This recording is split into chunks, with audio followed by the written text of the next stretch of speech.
Juan Saldivar is with us. He's a retired colonel, the United States Army, and he is one of the people in Southlake who's been very outspoken about what was going on with critical race theory and is changing for the better what was happening in the school district. He's going to walk us through what happened, why he and others got involved, and maybe even some of the details on the arrests that are happening here. Juan, welcome to the program, sir. How are you? Hi, Mr. Beck. Thank you for having me. It's an honor to be here. Thank you. It's an honor to talk to you. I know your service record, and it's quite impressive. So thank you. So Juan, tell me how this happened, what you first heard, how you got involved, and what people have been doing. Yeah, sure. There's a lot of people in this community that were involved before I was. I wasn't really aware of what was going on until midsummer of 2020, right in the middle of the pandemic, when I started to hear inklings of this program called the Cultural Competence Action Plan, CCAP for short. So it was released in draft form in late summer, and I went through it with a fine-tooth comb because I was concerned about what it was going to do. And I saw the seeds of critical race theory sprinkled throughout with terms like equity 135 times, diversity 104 times, inclusion 108 times, none of which were ever defined. In fact, the term cultural competence was never defined.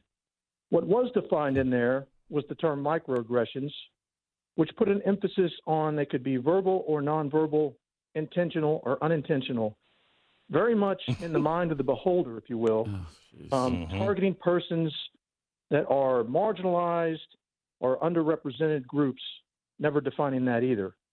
And so it was clear to me. I read some of it. It is so well written that it could include everything. I mean, I was bowled over by the line, making eye contact or not making eye contact could be racist. Correct.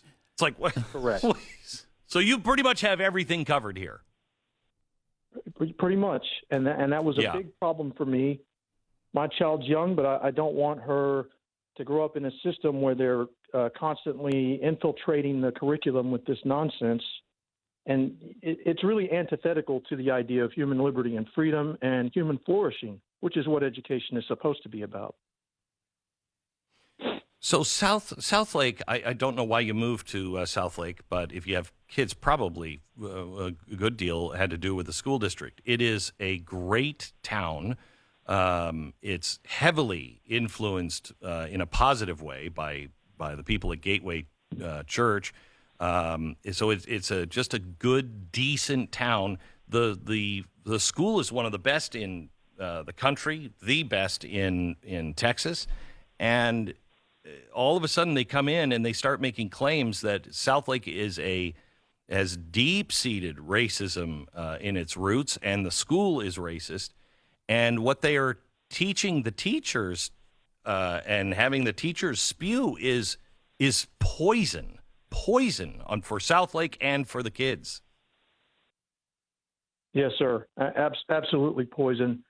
I will say that the vast majority of our teachers and principals are outstanding. They're outstanding, not just educators, but human beings.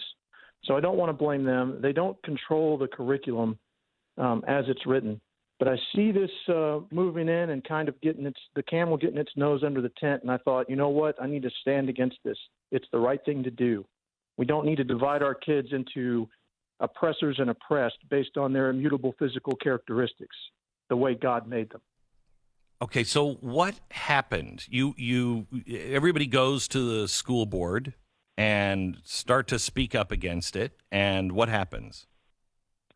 Well, it's what you would expect to happen from the left. So as soon as people started to speak up, the proponents of CCAP immediately came back and accused our entire side of being racist. And this is typical for the progressive neo-Marxist postmodern thought, wherein they don't consider that there's any possible factors other than racism for disagreement. Right. Well, and that's really remember, the issue.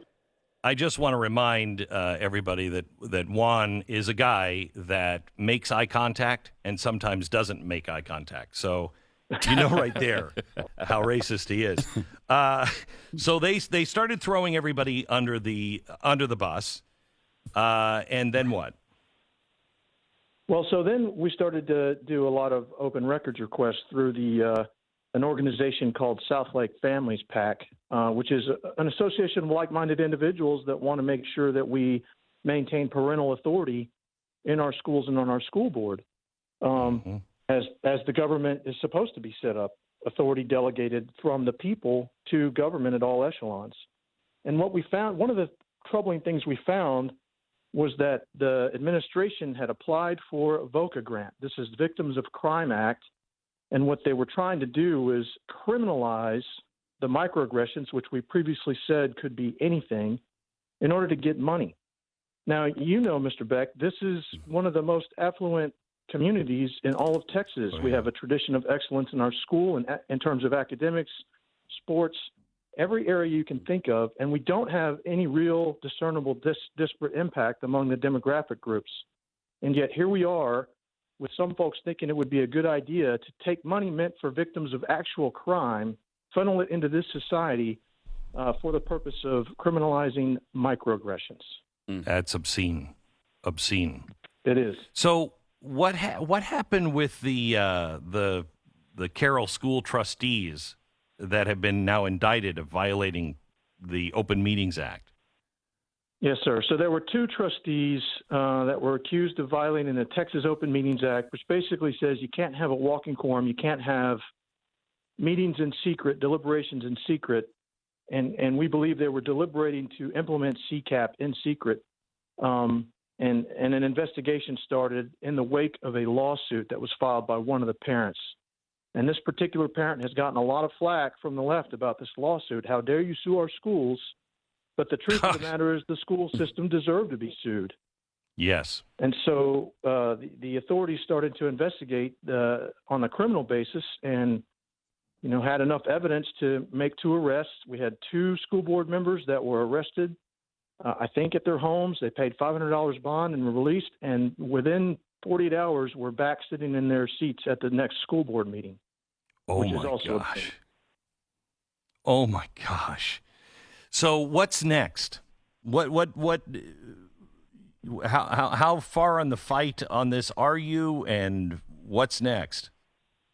We think, as a group, we've pretty well defeated the imposition of the CCAP. There are some people that still want to push its implementation.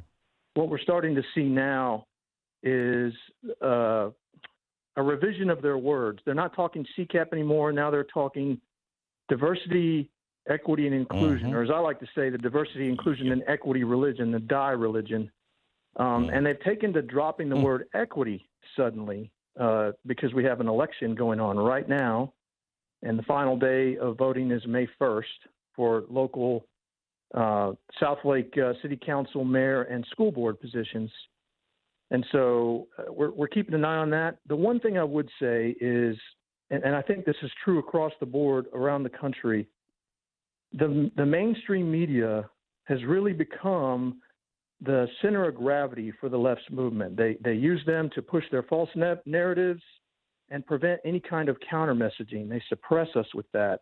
So I want to thank you specifically for having me on to talk about this, because folks like you, Fox, the Federalist, are able to amplify our voice and get our ideas out there. We are not scared of having the debate, having an open battle of ideas, because we know our ideas are better. But the left always wants to suppress our ideas because they want control. They don't care about a battle of ideas, which is precisely the opposite of what we should be teaching our children in our schools. Juan, I wanted to have you on for a couple of reasons. One, I've seen you speak, and you were amazing. Two, you guys are making a real difference. I mean, you could change the makeup of the school board in this election and change the whole route that Southlake was taking in the school district if you remain vigilant on it, because they will just come back. They'll morph and they'll come back. But the other is, there are so many people that think that happening in my community. Southlake, the school system is fantastic. It is not a racist community. They have no racial problems to speak of in the school district. And it's riddled with this critical race theory now, and it just came in overnight. And I wanted people to understand this is happening in your community as well. Yes, sir, absolutely. And I think it's important for people to realize how the left operates. So we see this in the younger grades. My daughter's in K-4 with something called social and emotional learning. And, you can look that up on the internet and you'll see that it's one of the latest fads to come out in education circles. But the truth is, what it does is it prioritizes and emphasizes the primacy of emotion over thought. And so it serves as a primer for the tactics of the left to impose these kind of critical race theory ideas in the later school years. And so we have, from the left, the main argument is, what about these 300 plus, depending on who you talk to, it's between 300 and 400 plus testimonies of people who were, quote unquote, abused in Carroll ISD. But you'll note that none of them have ever been investigated. There's no real evidence. I'm not saying that discrimination doesn't happen at all. I've been subjected to it over the course of my life, but I am saying that if it's really that big of a problem, every single instance should be investigated. And just as it's not my purview to deny someone's quote-unquote lived experience, neither is it my responsibility to affirm it without evidence. Otherwise, you find yourself in a situation like we saw with the Kavanaugh hearings. Believe all, insert demographic group. Women, people of color, individuals that have same-sex attraction, whatever you want to put in there, fill in the blank. That is a recipe for breaking our country apart, and we have to stand against that. Juan, you just retired from your military service, a very honorable one.